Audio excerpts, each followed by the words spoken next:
dia, Pepica. A què es dedicava el seu pare? Mon pare era mecànic. I la mare? La mare a labores, feia molt de bolillos. Ma mare era ama de casa i mon pare era escrivent bien antes. Era com ara secretària. Ma mare era modista en casa i mon pare estigué 45 anys en el Banc Espanyol de Crèdit. Jo el que me'n recorde molt, jo vaig passar la Guerra Civil. Quan s'ha acabat tenia vora 10 anys. I me'n recorde dels bombardeos. I quan eren de nit, mon pare estava en la guerra. Ma mare, el meu germà i a mi, mos tenia els abriguets tirant l'hivern als peus del llit. I se'ls ficaven, cruçaven, perquè nosaltres vivíem en el carrer Don Juan de Austria, que va al Corte Inglés. I davant de casa nostra, per el carreronet, anàvem a l'altra banda, que estava el banc que treballava mon pare, Can Castà, Espanyol de Crèdit, davant de la Universitat Vella. I allí passàvem els bombardeos en el sòtano del banc, que era les caixes fortes, on estan els diners, que és el més fort. I allí se ficaven tots els treballadors que podien, que vivien propet, anaven. I allà, de quan deixia uno a veure si tocava la sirena que havia passat ja el bombardeo. I això no se m'olvida, No se m'olvida, que us estiguera ben tot. Tenia 6 anys quan es començava, 6 i mig, quan acabava 9 i mig. Jo tenia 2 anyets quan el començar. I me'n recorde molt bé de moltes coses que nosaltres anàvem a un refugi que havíem fet en un camp. I me'n recorde molt bé de veure passar la gent de la carretera Barcelona cap a Casí corrent, que anàvem perseguint-los, i una vegada un retorn que anava les montanes cap amunt corrent, va poder córrer millor perquè anàvem perseguint-los. I un altre viatge d'un colomer de Casa Monyayo, veure los altos hornos que tiraron la bomba y se pegó. Y de dalt del colomer veíamos otros pocos, vivían finques altes, se veía perfectamente. Crec que eren també als 4 anys, una cosa així, jo crec que anava. Perquè antes anava a lo que ara és una guarderia, que antes era l'escola d'escabons, que diuen. Això eren les escoles.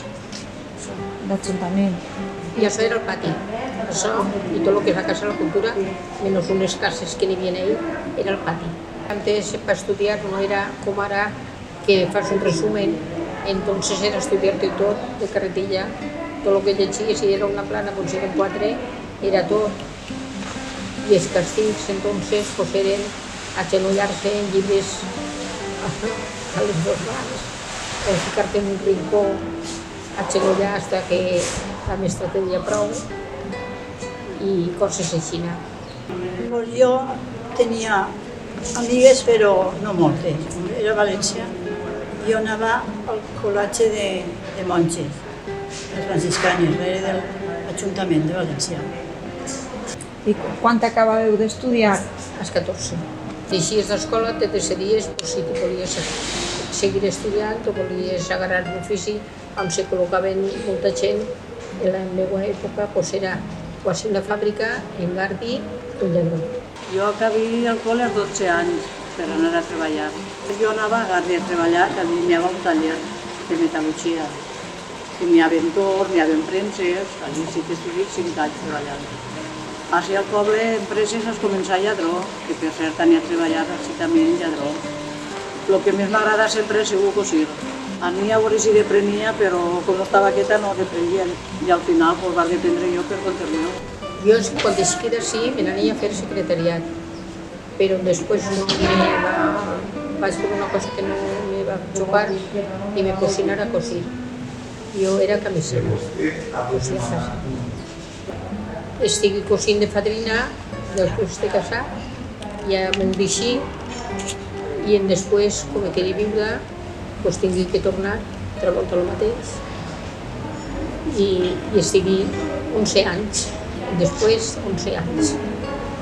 Fins que naixi el meu net I la meva filla diu, pues, me cuides el xiquet i deixa'l les cabrisses. Secretariado, hacer màquina, taquigrafia, i als 18 anys entré en una oficina a treballar. I allí vaig conèixer el meu home i als 3 anys, als 21, isqui per casar-me i vindrem a este poble.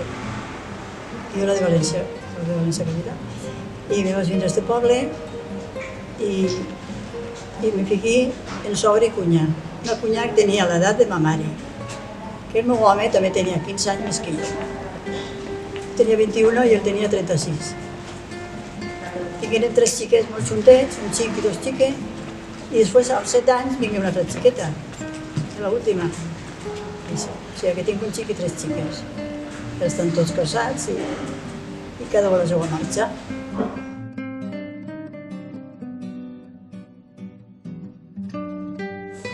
Són que eren 8 hores. I en les fàbriques treballaven hasta els dissabtes a migdia. Totes les tendes estaven obertes dissabtes de vesprà, perquè clar, quan cobraven no anaven a comprar. Les carnisseries i les tendes d'ací, i suposo que en tots els pobles era igual, estaven obertes els dissabtes de vesprà. I està, inclús quan no hi havia neveres, perquè el que hi havia era nevera de gel i no aguantava, les carnisseries, els diumenges de matí, haurien un rato. De 8 a 1, després a les 2, tornàvem a treballar fins a les 5 o les 6, dependís. Molt barat. Jo cobrava 99 pessetes. Pues potser a fin de curs tenies que fer una miqueta de teatre. Estava al cine, Martín, Cinema Martín, i allí pues, ens ensayaven i fèiem una miqueta de teatre i això era per nosaltres una alegria. Jugar al sambori, a la corda, pujar a caballito i a l'escondite, no n'hi ha altres coses. I antes per mi era molt més bonico. Era una llibertat més sana, més bonica, més ignorant, perquè avui la majoria de xiquets estan ja molt espavilats en les maquinetes, en els ordenadors, entonces no existia i n'hi havia te contaves un cuento y ya era muy bonito. Pues quan estaves els diumenges jugant per ahir, que jugàvem a Caena, a Paró, a la corda, al temps de la Pasqua, tot això, pues, quan se cansàvem, se sentàvem i a contar xistes i a contar coses. Jo solíem ir els diumenges a anar-se'n un xalet de 1 o 4, anàvem amics i amigues, ja quan érem més majoretes. Solíem així, doncs això, anàvem igual. A Picassent, me recordeu que anàvem a Montó, teníem allà una caseta. Mucho de pasejar, anar al cine, pegar voltetes y pronto a casa.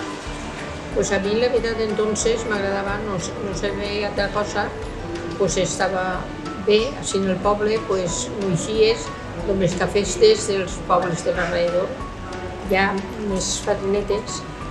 Volíem anar a València pues, a la Batalla de Flors, a la Fira de Juliol, a la Fira de Nadal, i ja només ja eren per a 6 pobles, però anaves a coses així.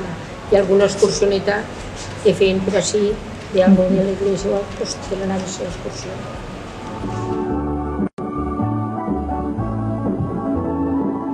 Pues normalment quan ja eren festes que ho sabies era el voltes de campanes que n'hi havia en aquella època o qualque ara també. O algun bando que venia en una trompeta i en el bando a cada punta del carrer. Pues mira, sí, se'l començava per el cap del mes de Maria, que era en Manut, que eren les festeres de la Puja, que després feien la festa en diciembre. Però entonces era la mateixa festa, però entonces se celebraba entonces como un rosario por el carrer en mayo y después era el cap del mes de María y después en diciembre es cuando anaven les festeres ya vestides y todo y entonces era pues feien ya una processó y tot això.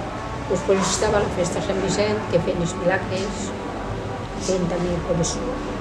estan les comunions, després la festa de Sant Joan, que també feien processó, es vestien els xiquets festerets, festeretes, i cada un duia també una parella de valencianets vestits, i eren una mica de festa també.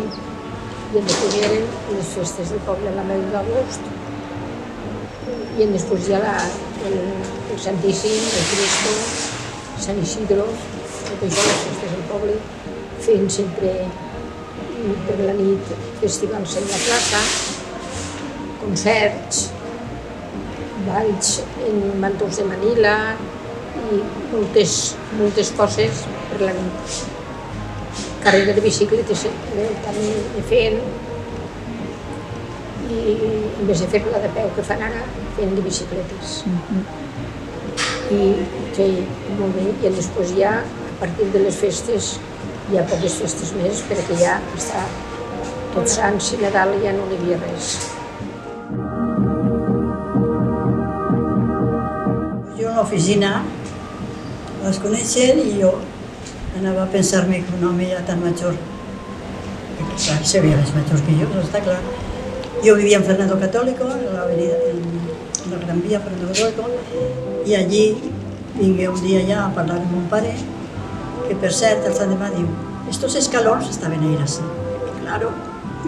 I no me'n recorde, mira com anava de nerviós. Claro, al ser més major, tenen un poquet més de vergonya, però al final sí que quallar, mira, i ojalà no haguera faltat.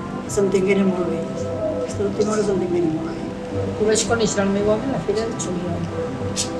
I després a festes, se verem així, altra volta, i ja, així així, un altre amic i una altra amiga meva, i també se casa amb ella, i vaig conèixer els 22, i quasi els 26. Arreglava la cosa, que també m'he fet insoptes, que no m'ho aconsellen. No, jo tampoc. I Pobres, pobres, i nosaltres també som. cada un ens a casa, encara que sigui alquilat, Sí. soles. I una vegada sé parlar i tot això, entonces anaves a Montserrat, anaves a parar el retorn, entonces feien amonestacions. Els diumenges antes, cada diumenge feien 3 amonestacions a dir al poble que se casava. Després eixien tot el poble a veure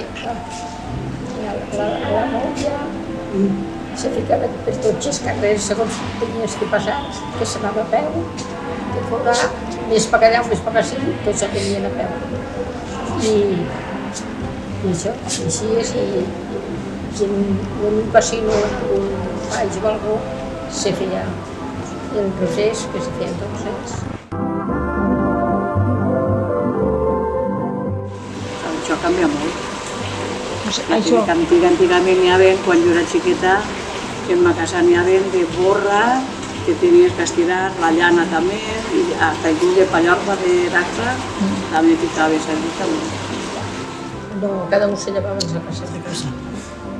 Cada un se llevava a casa. Nosaltres teníem una pastera. no m'hi una pastera que en uns banquets la ficaven damunt, i damunt teníem, en ma casa teníem aigua de pluja. Aquí bé. I la trem, l'aigua eixa, perquè era molt bona, clar, l'aigua ploguda, la trem en uns poalets així, que no eren molt grans, al poal gran. I del poal gran a llevar. I després de llevar deixàvem la bava blanca en sabó pel sant demà. I en aquesta aigua llevàvem la de color. Després anàvem a rentar-la a la pica, però per tirar-lo, mare meva, el que patíem. I llevàvem 2 persones alhora, una cara a l'altra, en 2 maderetes. Això ho fèiem nosaltres a la casa, sí, se ve així. I embarassar fins a última hora, llevant, la panxa, llevant fins a última hora. Quan se moria algú, jo és que quan se morien els pares, els meus xiquets eren molt xicolinos, doncs no ho apreciaves. Pues és el millor, pues, si estan molt malets, si ai, està molt malet, està molt malet. S'ha anat al cel. Si dia, pues, algun veïnat s'enduia S'enduia. els xiquets xicotets o alguna família, que això pues, s'enduia perquè no era les coses Tenim la costum de fer un velatori de nit en casa, planta baixa, ficaves caïres i te passaves tota la nit o rezant el rosari. Quan acabaves de rezar el rosari, pues un cafè net, a raonar, a parlar, i cada un contava la seva història que havia passat.